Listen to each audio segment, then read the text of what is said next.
Bien, como vimos la clase pasada, el porcentaje de proteínas variaba entre los diferentes tipos celulares y también entre las membranas de los organelos.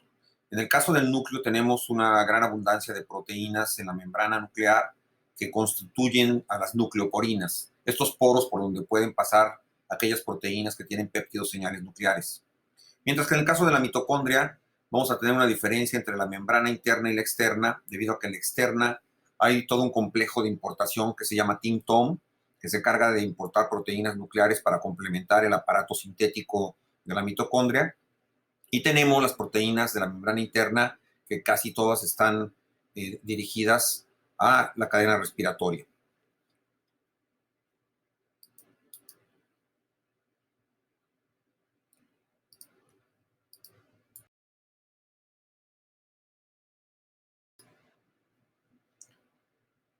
En estas diapositivas se puede apreciar la abundancia de proteínas que están destinadas a la cadena respiratoria, como pueden ver, aunque también vemos las proteínas de la beta-oxidación y aquellas proteínas del ciclo de Krebs, que todos ustedes conocen por sus clases de bioquímica.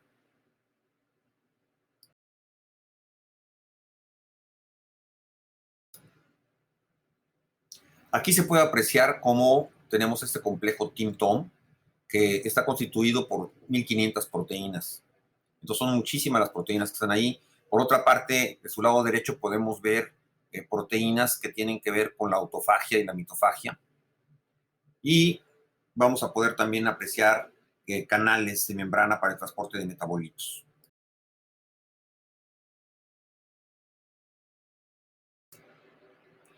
Y aquí retomo una imagen que habíamos visto previamente, que nos está indicando la función que tienen las proteínas. Entonces, en primer lugar, podemos ver a los transportadores, que van a ser básicamente canales iónicos.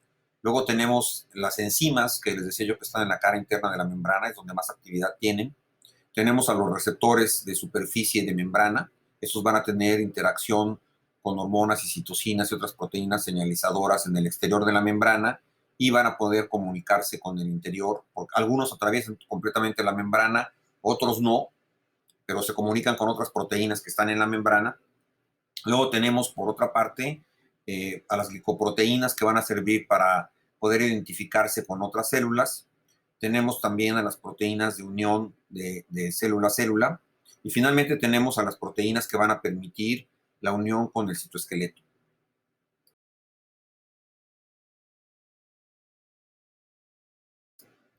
Ahora vamos a ver que las proteínas se pueden asociar de diferentes maneras a la membrana. Tenemos lo que se denominan proteínas integrales. Son aquellas que atraviesan por completo la membrana, entonces van a penetrar toda la capa hidrofóbica. El contacto con la parte hidrofóbica, es decir, con los ácidos grasos, va a ser por medio de aminoácidos no polares. Por eso les preguntaba al inicio si los conocían. Se trata de proteínas transmembranales, entonces, que son anfifílicas, tienen un dominio hidrofóbico en contacto con estos lípidos, y el dominio hidrofílico, que van a ser aminoácidos polares en contacto con el citosol y con el líquido extracelular. Y por otra parte tenemos a las proteínas periféricas de membrana, y esas se van a unir por uniones no covalentes con lípidos o con otras proteínas de la superficie de la membrana.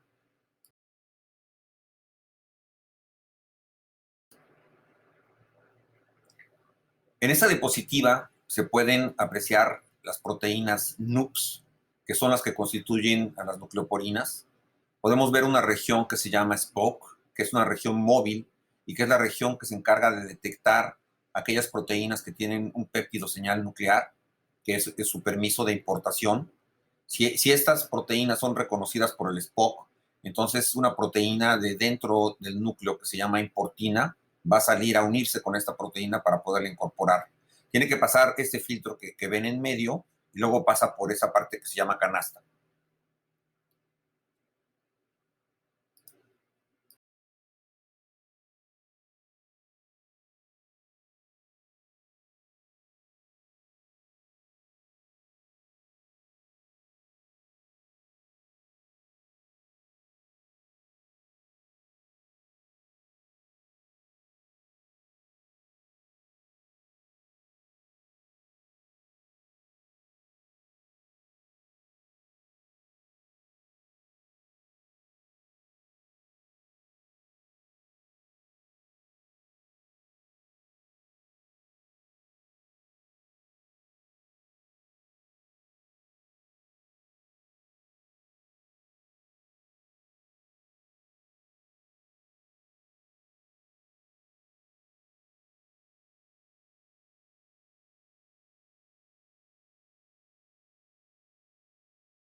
Aquí vemos una clasificación de las proteínas de membrana.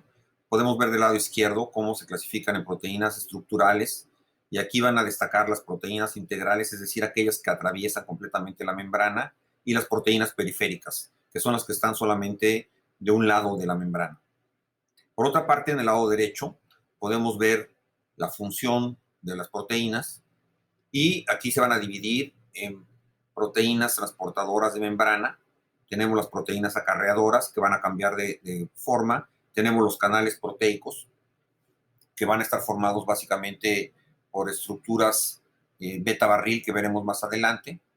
Esos canales proteicos se pueden abrir de diferentes maneras. Hay unos que permanecen abiertos y hay otros que necesitan cierto tipo de estímulo, como estímulos químicos, estímulos mecánicos, estímulos eléctricos.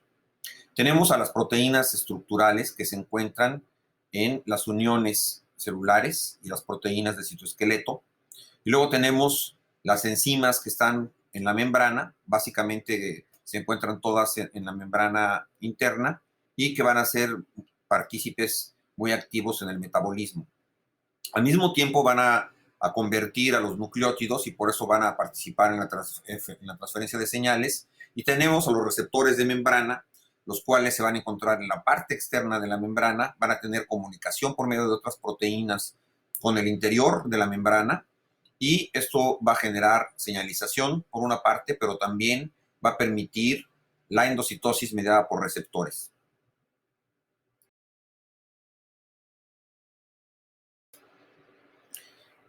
En esta imagen van a poder apreciar entonces la diversidad de proteínas y los anclajes que existen. Entonces podemos ver proteínas periféricas, por ejemplo, en la parte de abajo. Se llaman periféricas porque están unidas covalentemente con los fosfolípidos. Tenemos las proteínas integrales, que son las que se ven atravesando la membrana. Y tenemos una serie de glicoproteínas que se pueden apreciar ahí también, junto con glicosaminoglicanos, que son estas arborescencias grandes que se aprecian.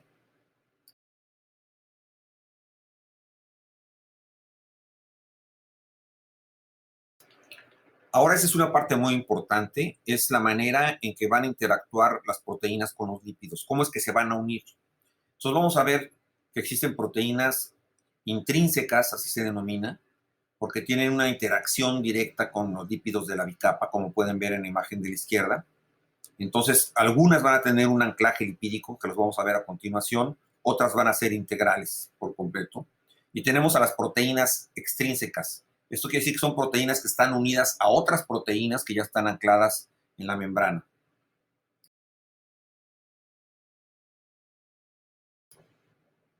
Y vamos a tener que la manera en que se asocian las proteínas con los lípidos va a definir su función, va a estar relacionada con esta.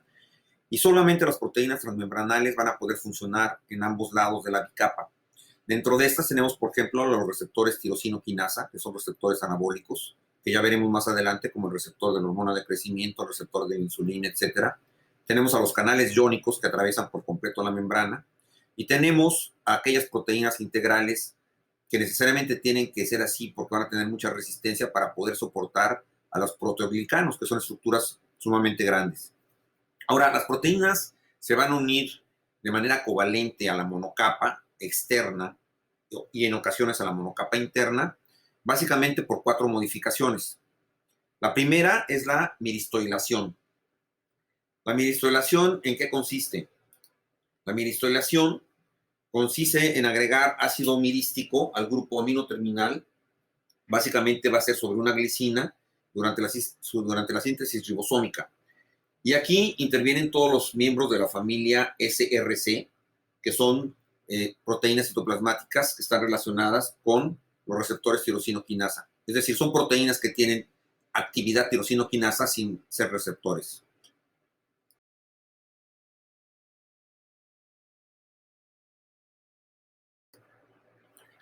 Para que tengan una idea de lo que estaba yo hablando, aquí vemos, por ejemplo, el receptor de la insulina.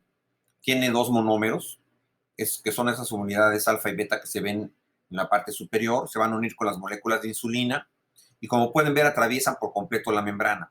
Entonces, la unión de la insulina lo que va a provocar es que se rearreglen las colas internas que están en el citosol, y que se van a autofosforilar. Y esto va a permitir la fosforilación de diversas proteínas, que al final van a llevar a unas moléculas que se llaman GLUT4 a la superficie, que son esos como barriles que se ven, para poder captar la glucosa. El proceso es mucho más complejo, ya lo veremos a detalle.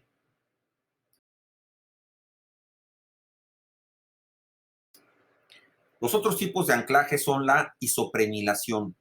Aquí son moléculas de la vía del isopreno, que ustedes conocen porque vieron en bioquímica, como el ácido farnesoico o farnesil y también el geranil. Esos van a formar un enlace tioéter a una cisteína en la posición carboxilo terminal. Tenemos a la palmitoilación. Esto consiste en la adición de ácido palmítico, que va a formar un enlace tioéster a una cisteína en la posición carboxilo terminal también. Luego tenemos finalmente un anclaje que es sumamente importante y que vamos a ver repetidamente, que es la glipiación. Se llama así por el anclaje GPI, que consiste en glicosilfosfatidilinositol. Y ese anclaje GPI se realiza sobre un aminoácido en la posición carboxilo terminal.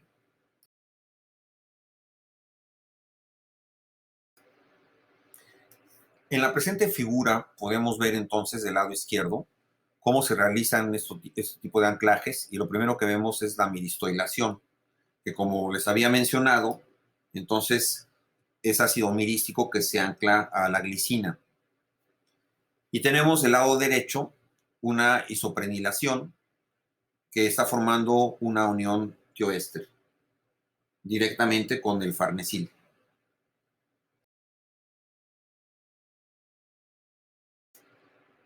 Aquí nuevamente podemos ver en la figura del lado izquierdo un anclaje de miristoilación. Luego en medio tenemos un anclaje de palmitoilación. La palmitoilación, acuérdense que era ácido palmítico haciendo un enlace tioéster a una cisteína en posición carboxilo terminal. Y luego tenemos un anclaje de isoprenilación igualmente, donde estaban agregando grupos farnesil o geranil y formaban un enlace tioéter a una cisteína en la posición carboxilo terminal.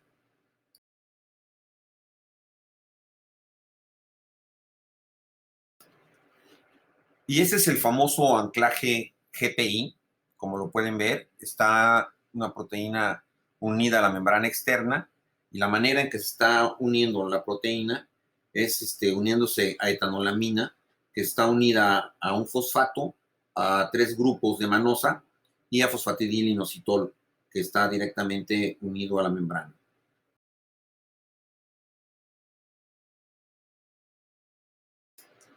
Ahora vamos a detallar las conformaciones de las proteínas. Hay una primera conformación que es muy conocida, que es la conformación alfa hélice, y que ven estas proteínas como en forma de resorte que atraviesan la membrana. Entonces las proteínas transmembranales van a tener una orientación que va a ser única, y eso es lo que va a determinar su función, tanto en el dominio citosólico como en el dominio no citosólico. Y en este caso vamos a ver que los aminoácidos del dominio transmembranal son mayoritariamente no polares. ¿Por qué? Porque tienen que entrar en interacción con los lípidos directamente. Y además por la ausencia de agua en el interior de la bicapa. Y esto hace que se puedan unir solamente mediante puentes hidrógeno. Por otra parte, las uniones se van a maximizar si los péptidos adoptan esta conformación de alfa hélice o como resorte, porque se van a unir también entre ellos de arriba hacia abajo. Y con esta conformación es con la que la mayoría de las proteínas van a atravesar las membranas, y una característica es que pueden atravesar con esta conformación una o varias veces las membranas.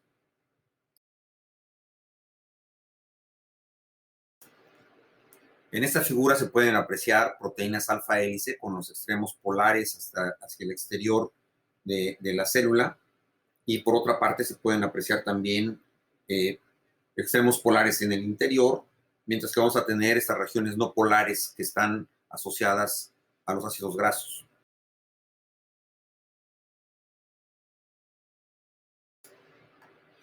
Quiero que observen con mucha atención esta proteína que está atravesando la membrana. Quiero que observen los aminoácidos que están del lado izquierdo y los que están del lado derecho. Y quiero que en función de la composición de esos aminoácidos me indiquen de qué lado queda el citoplasma.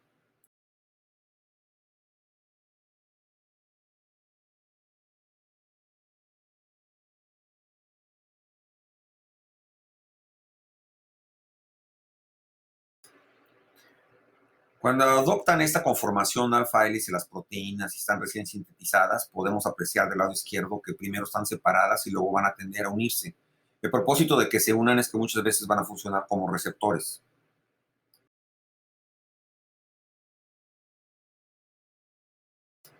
Este es el caso de los receptores 7-Pas. Se llaman así porque pasan 7 veces por la membrana, como pueden ver en el lado izquierdo.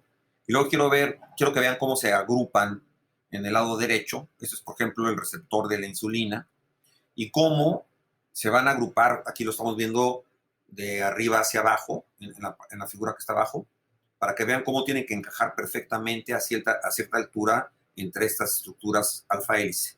Y eso va a permitir que posteriormente este tipo de receptores puedan activar a esta proteína G trimérica que ustedes ven aquí como G alfa, G beta y G gamma, de las cuales ya hablaremos más adelante.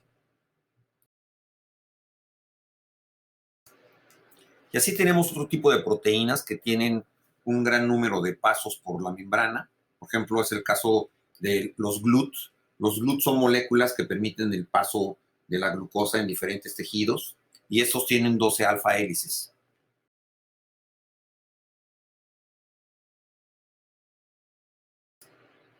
Una conformación diferente es la conformación beta barril o lámina beta, que va a ser una manera alternativa para poder formar puentes hidrógeno y un arreglo de múltiples péptidos transmembranales en una lámina beta.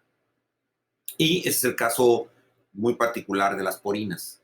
Las proteínas transmembranales con múltiples pasos, que están arregladas en este tipo de conformación de lámina beta, son mucho más rígidas y van a tender a cristalizarse más rápido. Generalmente están compuestas por varios péptidos, que pueden ir desde 8 hasta 22 polipéptidos en algunos casos, y van a ser particularmente abundantes en las membranas de las mitocondrias, los cloroplastos y las bacterias. Ahora, las porinas son particulares porque el barril de porina se forma con 16 péptidos que se arreglan en esta estructura de lámina beta antiparalela y va a dar lugar a una estructura cilíndrica. Y vamos a tener una serie de aminoácidos polares que están conformando el interior del barril. Eso es muy importante para que puedan pasar ciertos iones que van a ser afines a la polaridad de este tipo de aminoácidos, mientras que vamos a tener aminoácidos no polares en el exterior para poder tener interacción con los lípidos de la membrana.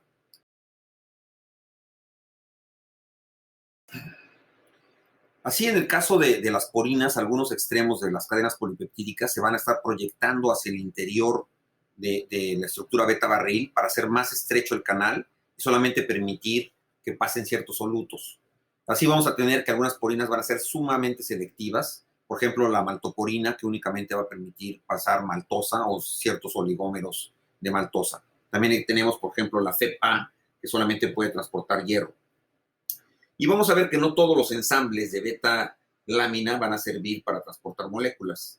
También tenemos algunas que funcionan como receptores o que funcionan como enzimas.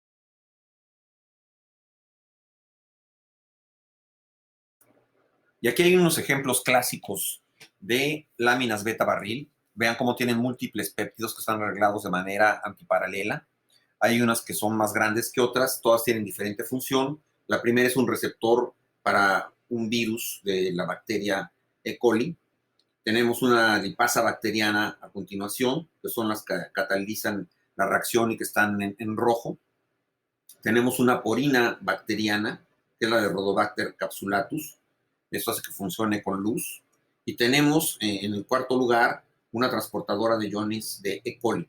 En el caso número 2, en el caso de la lipasa bacteriana, vamos a ver que la lipasa actúa al momento que están pasando los lípidos por dentro del barril.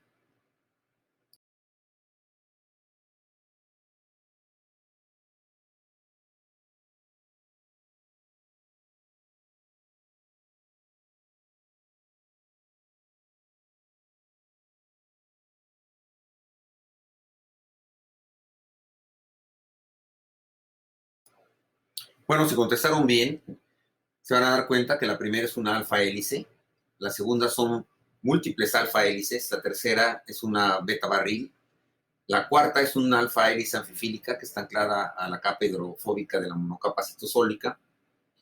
En el quinto lugar tenemos una proteína unida covalentemente a un ácido graso o un grupo isoprenil de la monocapa citosólica. En En sexto lugar, tenemos una proteína con un anclaje GPI.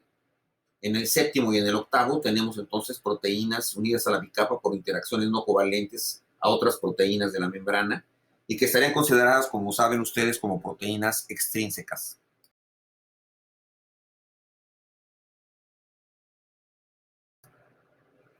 Ahora tenemos la glicosilación de las proteínas de membrana. En este caso, las cadenas de oligosacáridos van a estar presentes solamente en el lado no citosólico de la membrana, como ya habíamos visto, es decir, solamente en la parte exterior de la célula.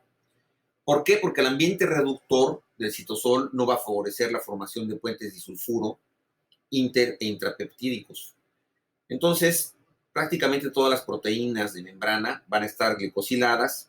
Ya habíamos dicho que era una estructura de protección también y de comunicación y de reconocimiento entre las células, para que así los carbohidratos puedan recubrir la membrana de todas las células eucariotas.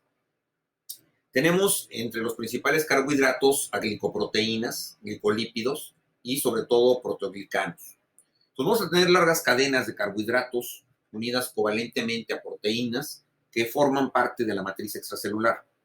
Y para algunos proteoglicanos, la proteína se debe extender necesariamente más allá de la bicapa lipídica, es decir, tienen que ser proteínas integrales para poder soportar el peso de la estructura tan grande que constituyen. O se van a unir a la bicapa por un anclaje GPI, que es un anclaje fuerte, en el caso de que no sean muy grandes.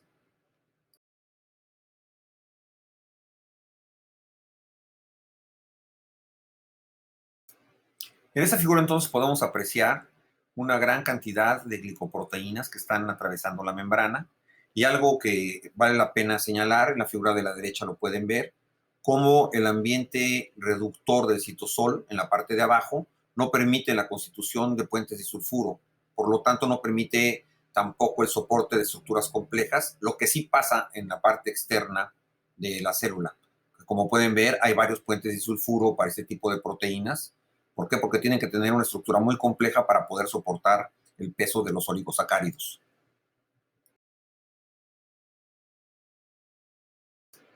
Y aquí vemos una proteína con un anclaje GPI típico. Está unida a etanolamina, manosa glucosamina y fosfatidilinositol. Entonces, como pueden ver, es un anclaje muy fuerte y soporta estructuras complejas como esta proteína que tiene una estructura cuaternaria que se ve que es complicada.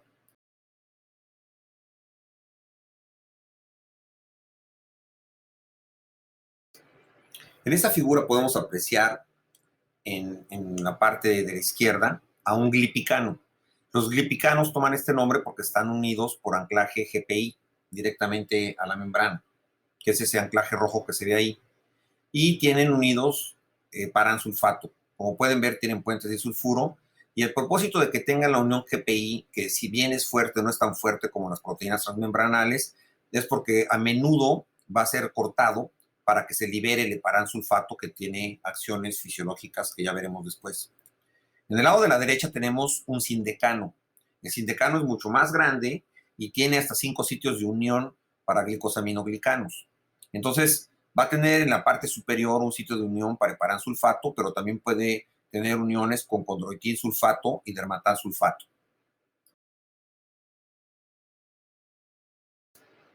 Observen bien esta figura.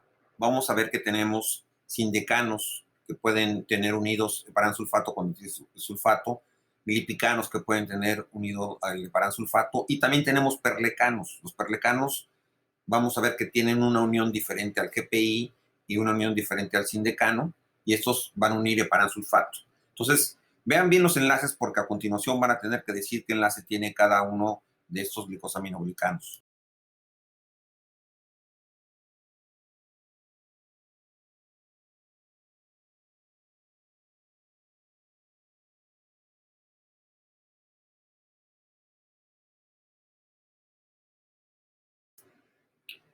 Y como seguramente vieron en sus clases de bioquímica, van a ver que este tipo de moléculas tiene mucha importancia. Estamos hablando de glicosaminoglicanos, que son polisacáridos lineales con unidades repetidas de disacáridos. Y generalmente vamos a ver que el condroitinsulfato, el dermatansulfato, el heparansulfato y el queratansulfato van a estar unidos a los grupos serina de estas proteínas, pero el queratansulfato también se puede unir a asparagina.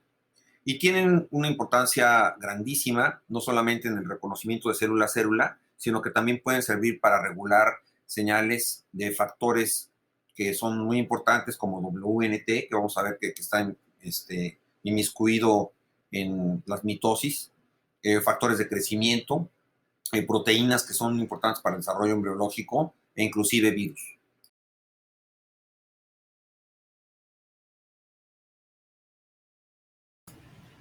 Muy bien, esta diapositiva es únicamente para ilustrarles el papel que tiene el ácido hialurónico.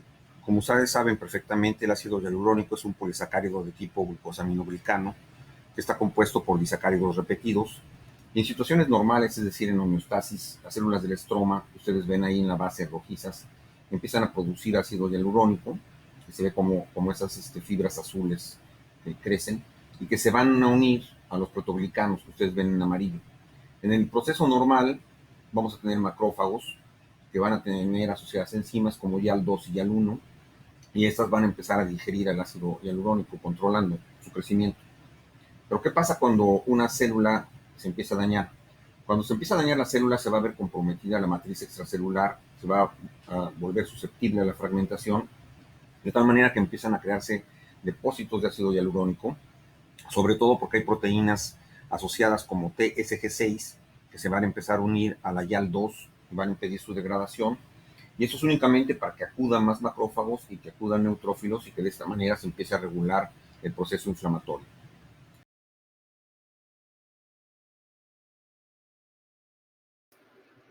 Bueno, como deben suponer, porque las proteínas son moléculas mucho más complejas, mucho más grandes, tampoco se van a poder traslocar de una monocapa a otra, por esto que hablábamos de la energía, no van a poder realizar un flip-flop.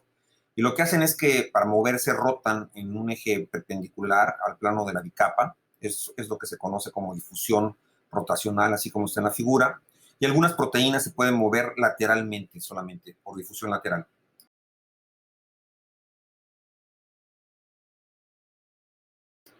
Existe un experimento clásico que es la demostración de la difusión lateral de las proteínas. Aquí lo que vemos a la izquierda es una célula de ratón y a la derecha una célula humana. Pueden ver que tienen proteínas de membrana más oscuras en azul las células de ratón, las células humanas tienen proteínas azul más claro. ¿Y qué es lo que van a hacer? Las van a fusionar, van a hacer una fusión homotípica.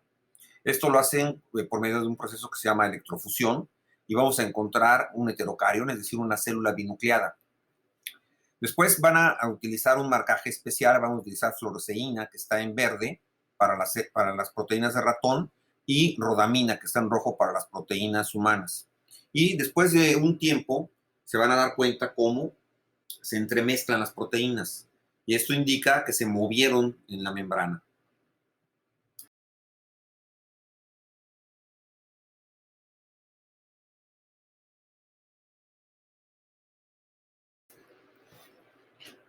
Bueno, vamos a ver que tienen también diferentes dominios de composición, es decir, vamos a ver que los lípidos no están repartidos homogéneamente en la membrana. Y tenemos una complejidad lipídica que es muy alta, ya habíamos visto que era una variedad tremenda por las cabezas polares, por el tipo de ácidos grasos que los conformaban, y esto nos da entre 500 y 1000 variedades de lípidos. Entonces, las fuerzas de Van der Waals que atraen las colas de los ácidos grasos no son lo suficientemente selectivas, eso hay que entenderlo, para poder atraer y conjuntar a determinados grupos de fosfolípidos. Pero hay una alternativa. Entonces, aquí podemos ver en esta lámina que los diferentes membranas van a tener porcentajes también diferentes de diferentes lípidos. Por ejemplo, podemos ver que los eritrocitos tienen una gran cantidad de colesterol. Eso es entendible porque los eritrocitos tienen que mantener la fluidez y no dejar escapar el oxígeno. Entonces, acuérdense que el colesterol tenía esta función de mantener la permeabilidad. Tenemos, por ejemplo, en el caso de la mitocondria, una gran cantidad de fosfatidiletonolamina. Ese es por el hermetismo que tienen las membranas mitocondriales.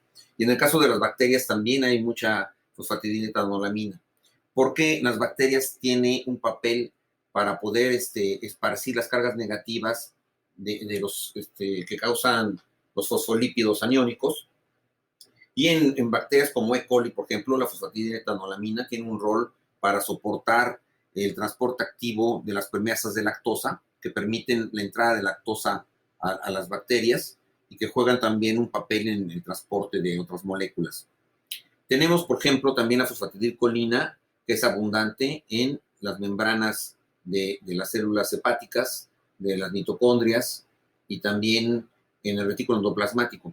La fosfatidilcolina, como ustedes recordarán, es un fosfolípido que siempre va en la cara externa, que tiene mucha importancia funcional, como vamos a ver a continuación.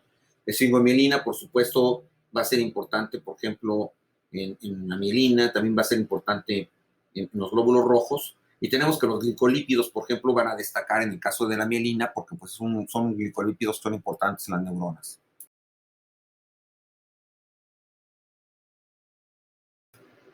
Y esta repartición poco homogénea de los lípidos da lugar a dominios de membrana. Entonces vamos a tener regiones de la membrana plasmática que van a estar especializadas, sobre todo en funciones bastante concretas. Y esto va a surgir por la restricción del movimiento de los componentes lipídicos de la misma membrana.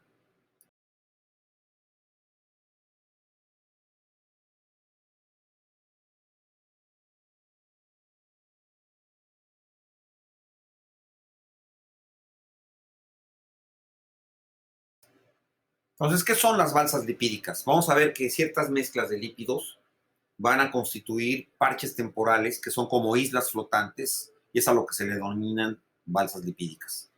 Vamos a ver que las bicapas compuestas por fosfatidilcolina, esfingomielina y colesterol, aquí en este caso las fuerzas de Van der Waals entre los ácidos grasos largos y saturados de la esfingomielina, que es por eso tan importante, pueden mantener juntas a las otras moléculas. Y esto va a dar lugar a dominios especializados que son lo que se llaman balsas lipídicas.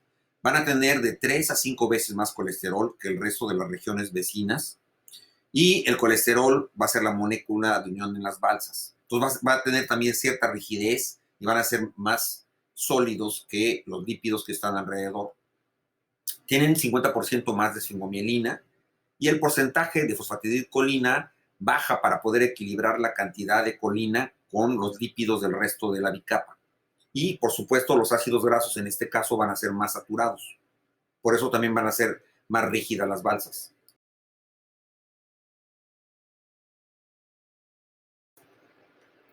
Quiero que presten atención a la presente figura. Aquí lo que estamos viendo es una representación esquemática de la distribución del colesterol en la célula y su proceso y los circuitos de tráfico que tiene el colesterol.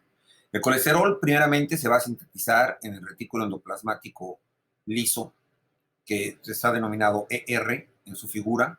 Parte de este va a ser transportado vía el complejo de Golgi con el número 1 y la red transgolgiana.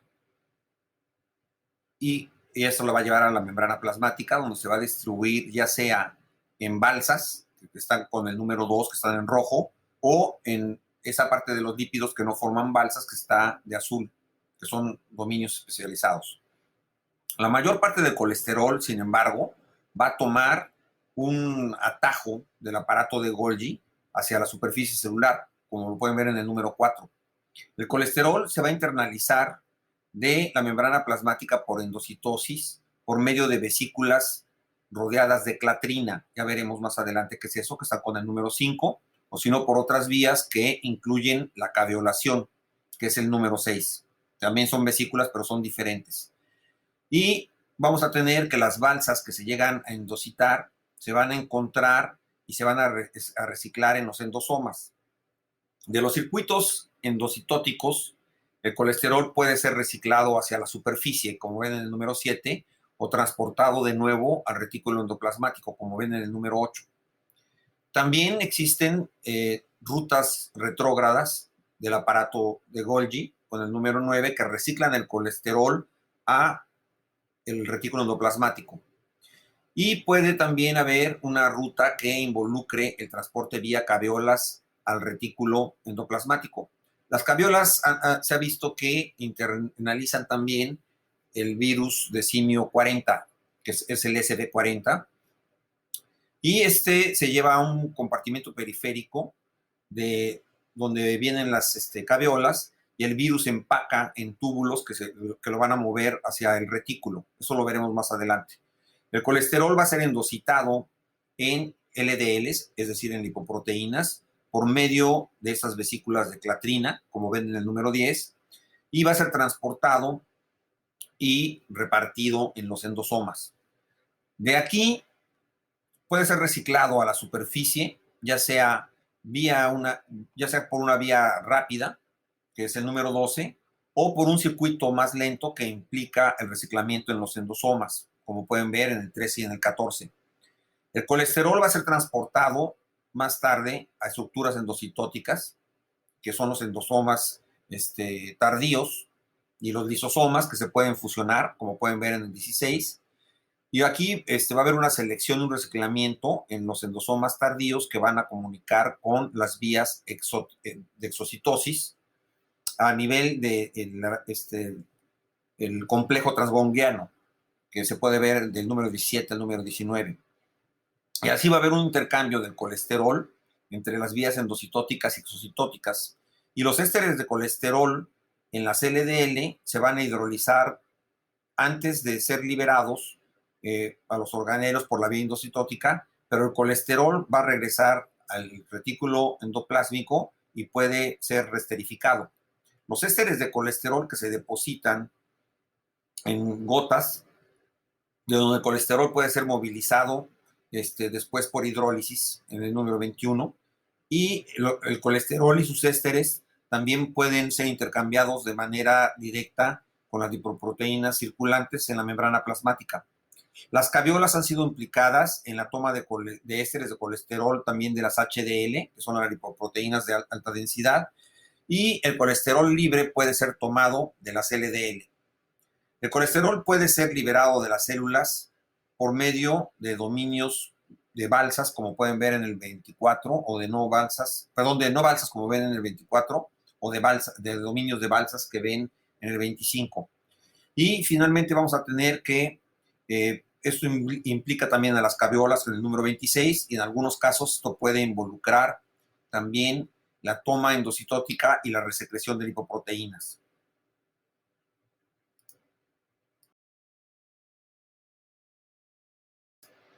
Bueno, en la presente imagen podemos ver esta asociación tan particular que hace la mayor parte de los glicerofosfolípidos y el colesterol, así como algunos glicosfingolípidos.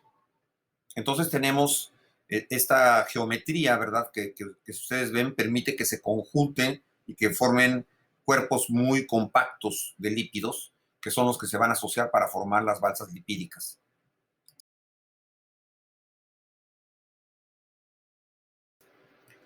En esta figura podemos apreciar un ejemplo de balsa lipídica con un par de proteínas ancladas, una anclada con un anclaje GPI en la parte superior y otra anclada en la parte inferior con un anclaje isoprenil. Entonces podemos ver que la balsa se representa en rojo, son los lípidos que están en rojo, el colesterol se muestra en anaranjado, la parte que está más desordenada, que es más líquida, son los lípidos que se ven en azul. Entonces hay una predominancia de glicosfingolípidos y de esfingomielina, sobre todo en la parte de la membrana, la monocapa externa, como pueden ver, y hay una predominancia de glicerolípidos en cadenas estructuradas en la monocapa citosólica. Aquí se puede apreciar mejor todavía esta balsa lipídica que se está formando. Es la parte que se ve entre morado y azul, obviamente porque tiene más esfingomielina y tiene más glicosfingolípidos. Por otra parte, vemos que las partes externas a esta balsa pues contienen más fosfatidilcolina, más fosfatidiletoanolamina, etcétera. Y en la parte de la monocapa interna vemos la predominancia de la fosfatidilcerina también con fosfatidiletoanolamina.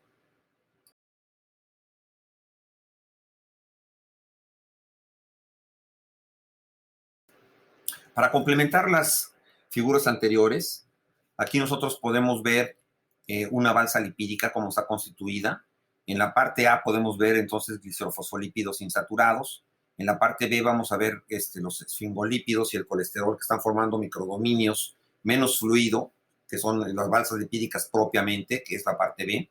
Y tenemos otros dominios que son incluso más rígidos, que están enriquecidos con los gangliósidos GM1. Por otra parte, en la parte superior vemos una proteína anclada con un anclaje GPI, en la parte de la monocapa citosólica vemos proteínas ancladas por prenilación y proteínas como la caveolina, que es la que va a formar esas vesículas que se llaman caveolas, que está unida por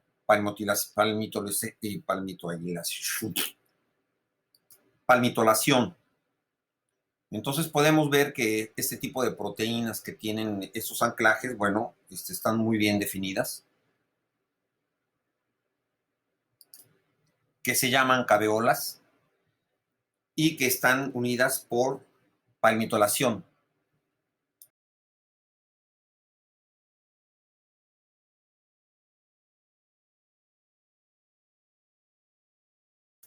Ahora, ¿cuál es el propósito de las balsas lipídicas?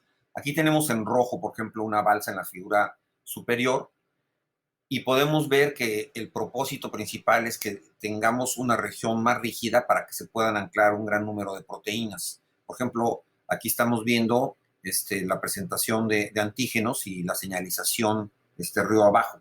Entonces va a servir para eso justamente, para el agrupamiento de proteínas.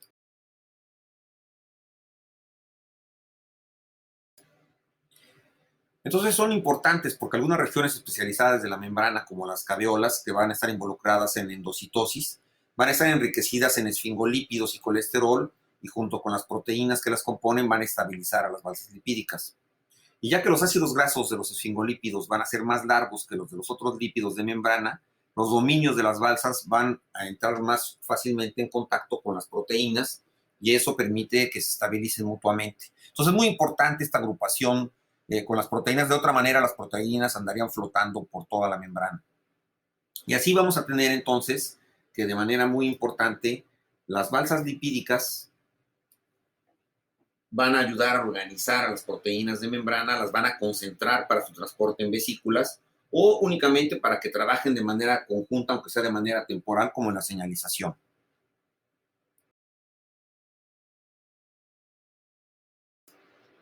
Esa sería la manera en que se apreciarían las balsas lipídicas en la membrana, solamente para que tengan una idea y piensen en lo que dibujaron.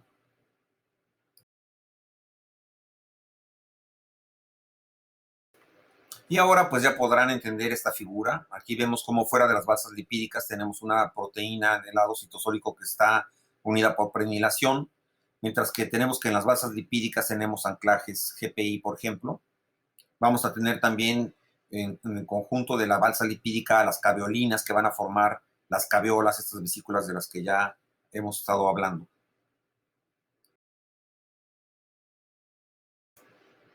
Yo sé que sí se imaginaban a las balsas lipídicas. Bueno, si se las imaginaban así, entonces las balsas lipídicas serían varias, andarían así flotando por la membrana y todos los monitos que vemos encima de las balsas serían proteínas. Esta figura es una representación de las balsas lipídicas para que vean cómo pueden asociar conglomerados de proteínas. Y en esta figura podemos ver cómo las balsas lipídicas van a agrupar proteínas, por ejemplo, para constituir las adhesiones focales por medio de las integrinas que van a estarse uniendo con los filamentos de actina del citoesqueleto.